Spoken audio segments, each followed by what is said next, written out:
আপনারা যে যেখানে আছেন আমার আন্তরিক ভালোবাসা রইল। আপনাদের প্রতি আমি সালাম জানালাম। আর আজকে একটা ভিডিও আমি আপডেট দিব মাছ নিয়ে, আপনারা আমার পাশে থাকিয়েন। দেখেন, এটা হচ্ছে রুই মাছ, এটা রুই মাছ।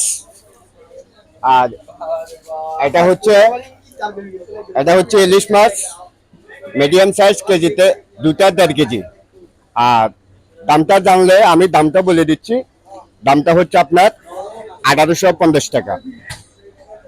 আর এটা হচ্ছে সাগরের পোয়া মাছ, দাম হচ্ছে 400 টাকা। তারপরে এটা হচ্ছে কাতাল মাছ, দাম 400 টাকা। এটা সাগরের পোয়া মাছ, এটার দাম হচ্ছে 350 টাকা। তাহলে আমার এই ভিডিওটা যাদের সামনে যাবে কেউ ধাক্কা দিবেন না, আমার ভিডিওটা পুরোপুরি দেখবেন। দেখি যদি ভালো লাগে একটা শেয়ার, একটা কমেন্ট, একটা লাইক করে দিবেন। আসসালামু আলাইকুম।